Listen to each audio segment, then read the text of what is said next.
Hello everybody, and welcome back to Keegar's Adventures on the Sword Coast. This is Neverwinter Nights, the core campaign. Today, we are continuing our exploration into the Charwood. Last time, I left the haunted forest of Charwood, and now we are moving into the village of Charwood. They have a broken gate, it seems, so I'm just going to get right into today's adventure. Welcome to where the dead lie. Or is it lay? I forget which is which when they do both. I am Quint, I think. What kind of disaster happened here? You walk in the Charwood, a town that is nowhere, or no when. What does that mean? Like I know. I'm alive, but I stay. Everyone stays, no matter what. That's what happened in Castle Jarag. We made everyone stay.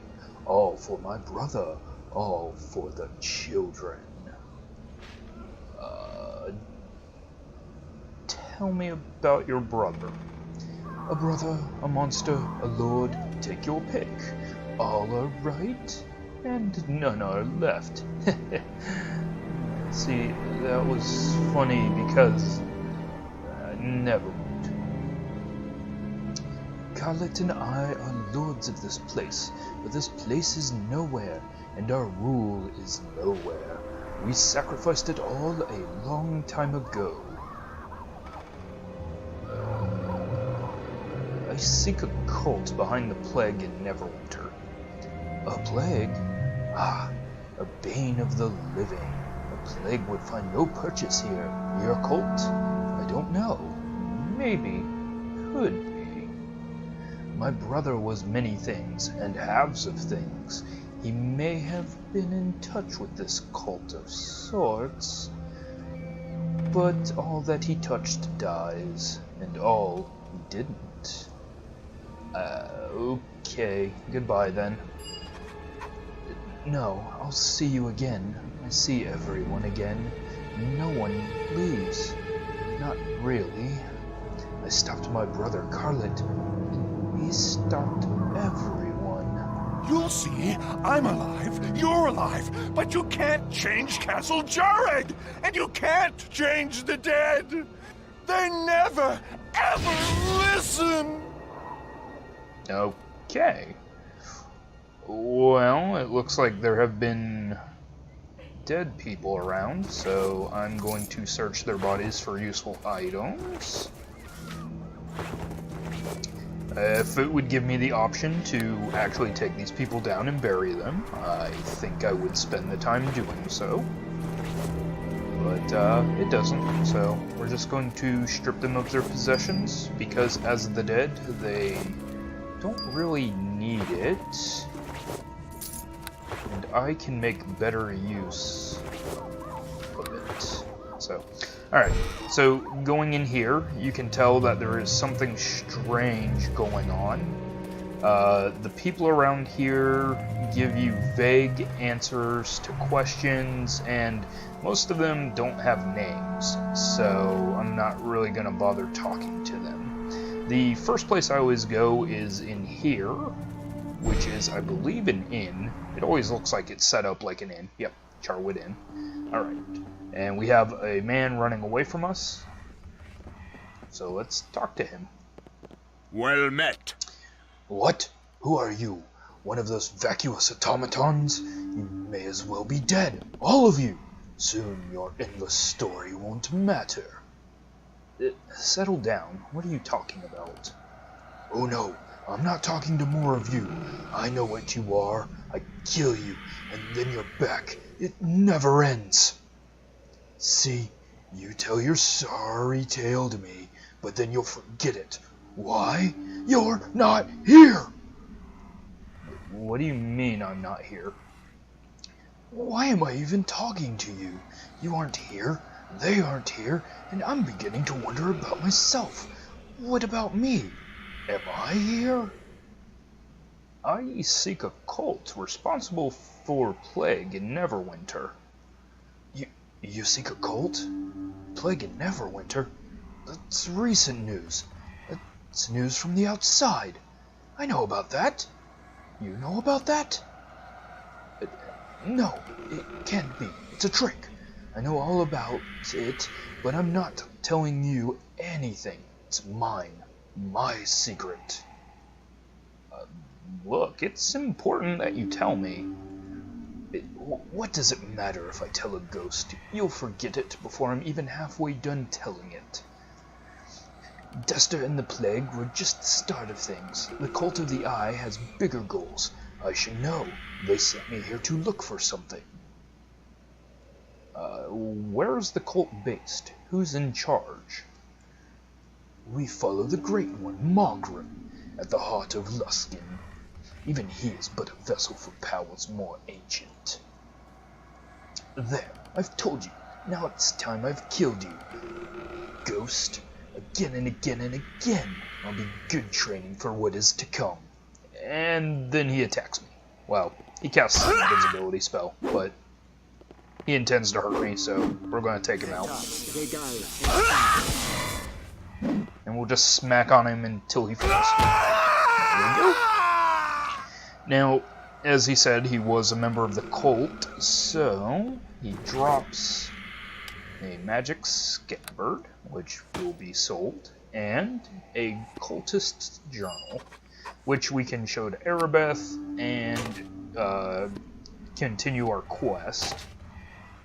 It reads, I have killed them all, yet still they come, again and again. All of this, and I have yet to find the Old One's precious artifact. I am at the edge of my sanity, but I must press on. To return to Luskin's Iron Tower empty-handed is to tempt the wrath of our great leader, Mogri. True, it has been an honor to serve the Cult of the Eye. If only I could have seen Neverwinter as it suffered. Instead, I am stuck here in the Charwood, too tired to carry on, yet too driven to turn away. Hush! Here they come to be killed once more.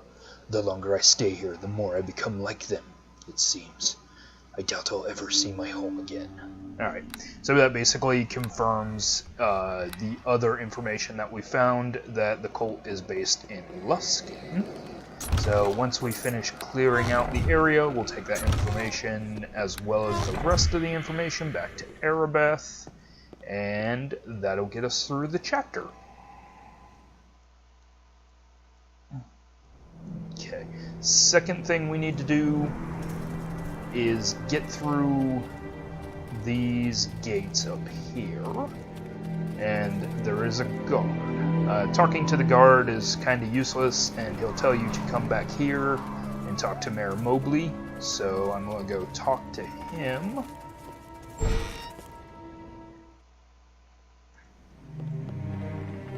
Greetings to you. I am Mobley, the mayor of Charwood. What can I do for you? I want to ask you some questions. Always willing to answer questions about our fair town. It is fine morn for a chat, too. Tell me about your... No, I hunt a cult that prolonged the Neverwinter plague. Oh, you won't find anything like that here. The Lords Jereg keep us safe from charges like that. From everything. You sound nervous. Are your words fair? That's not for me to say. Look, I really shouldn't talk about them. Do you have other questions? Come now, there's no harm in telling me. I suppose, though I do not wish to make trouble. We've been safe from the stores for so long. Lord Carlet Jereg and his brother, what was his name? They carved a castle out of the cliffside and formed the town around it. We are protected, and that is all that matters. We haven't had to make certain sacrifices and listen to their stories, but we are protected. What what stories? Quint. It was Quint who took the children. A party in the castle. He was going to read them stories, but that was a lie. Something happened to them. The children. The castle. That Quint. He did it. He made it all go wrong. He's the one that ruined it all. Look, I have nothing else to say. It's beyond me. If you don't mind, I really need to get back to something. Well, I'll look into what happened to your children. No! I mean, please, leave us to our lot. This does not concern you. You can't bring change. Changes would end things. Well, that's kinda ominous, but, well, I'm here to look into things, and with people going insane, and, you know, you just kind of implied that there was missing children, let's go look into it. So we'll talk to the gate guard. I greet you. My good sir, I urge you to not disturb the Lords Jareg. They need their rest, you know. Who do you work for? Why, Mayor Mobley hired me. I get my first payment tomorrow. 50 coin at sunrise, he said. Tomorrow. I'm not from here. I was an adventurer. I came from somewhere far away. That's funny. I don't remember where. Isn't that funny? I need to pass through those gates. Will you let me? But Mayor Mobley said... He said... What did he say again? Maybe he told me to open the gate for you. Yes, that must be what he said. That's funny. The lock seems so rusted. Isn't that funny? Mayor Mobley would want me to oil that. Yes. I'll just go get some oil. Alright, and from his tale you could tell that people are having problems with their memories. And basically, night never breaks on Charwood, so they've been in eternal night for a while. Alright, so let's open up this chest.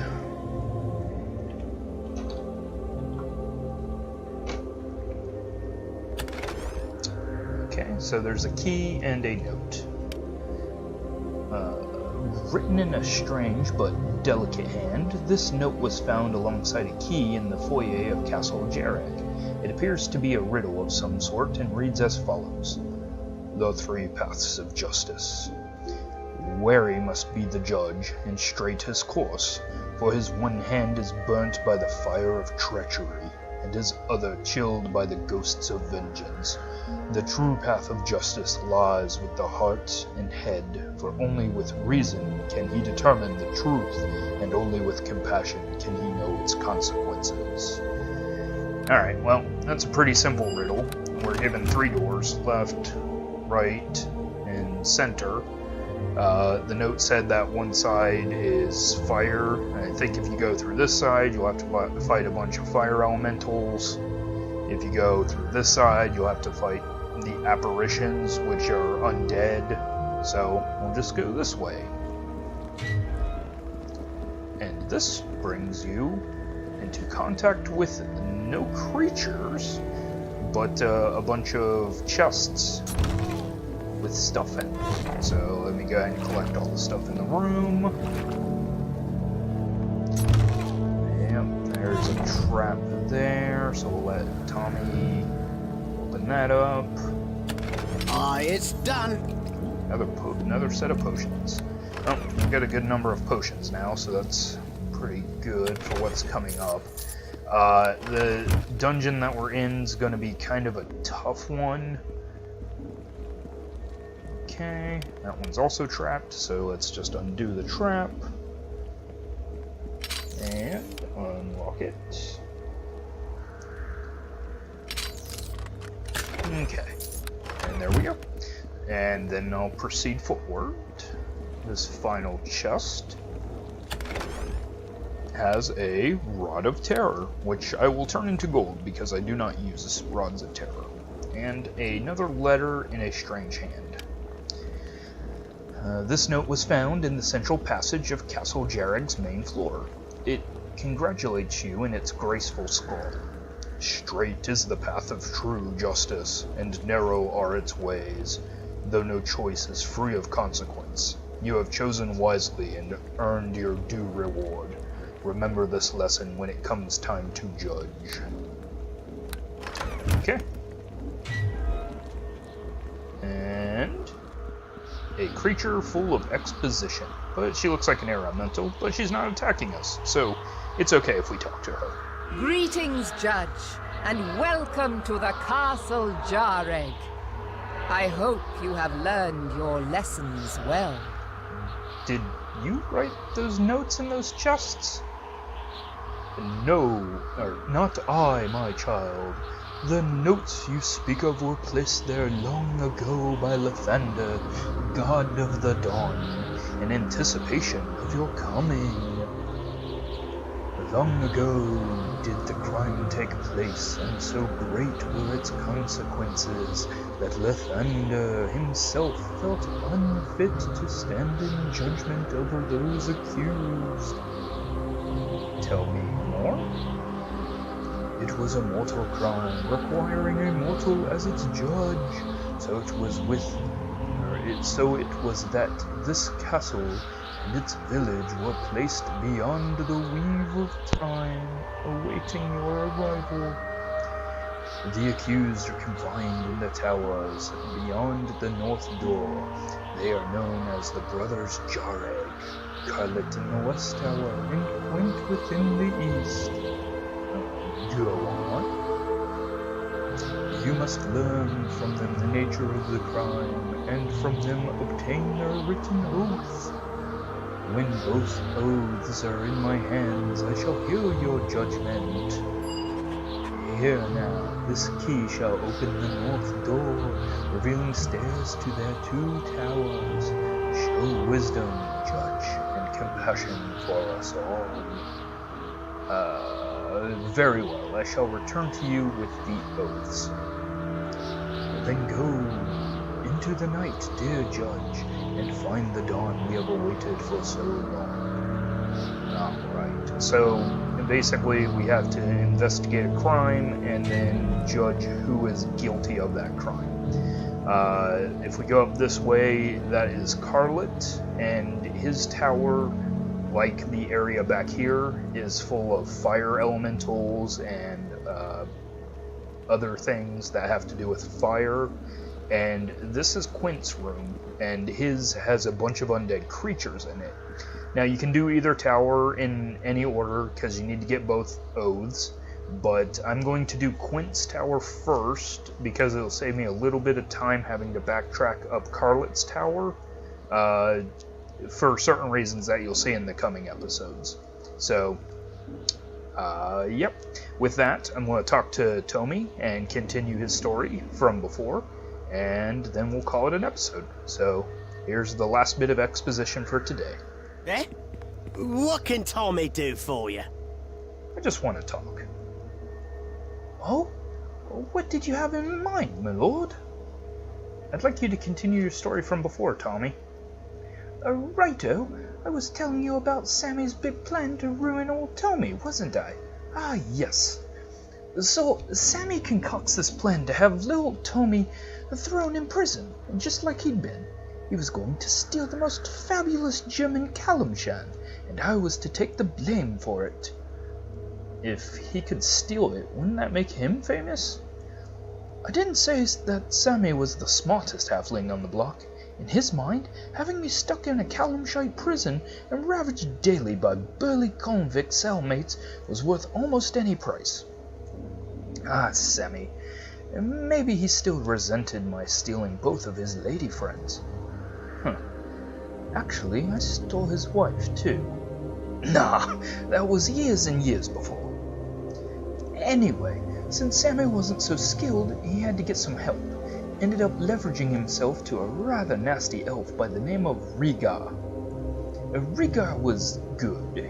He was also the meanest rogue in Kalimshan, and Sammy had to practically become his servant to get him to agree. Rhaegar was also a pretty good pal of mine, though Sammy didn't know that.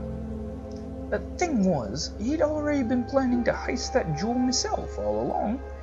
When Rhaegar tipped me off to Sammy's plan, I laughed so hard I just about peed my britches. I'm beginning to feel sorry for the Sammy fellow. Well, he was a fellow to pity, at times. Once I remember I left Sammy in Dark Bazaar by accident. He showed up 3 days later, pitch white and devoid of hair. Those were the days. I did the only thing I could, of course. I made a plan of my own and went ahead with the heist. Until the night of the heist, I didn't let on that I knew what Sammy was up to. He acted all innocent, of course, didn't want to say a word to me, even told me to get lost. It was quite a ruse, I tell you, but I saw through it all. He was no friend of mine, after all. He had become the arch-nemesis. Your arch-nemesis? Exactly, like a cunning serpent, he hidden himself as my friend. Never would I have suspected simple Sammy, the childhood pal I had deep-pantsed in front of the Moloch's girls' choir. Still, I'd only wanted to teach Sammy a lesson. What happened to him the night of the heist, that was quite tragic. Oh no. It's terrible. The only thing I truly regret in my life. I shall have to tell you about it sometime. Let's just go on with your quest. I don't want to think about Sammy any longer. Alright, so a little bit of drama with Tommy and his friend Sammy. So, with that, guys, I'm going to call it an episode, and thank you for joining me. Next time, we'll go up one of the brothers' tower and clear it out. Till then, have a great time, and I'll see you next time.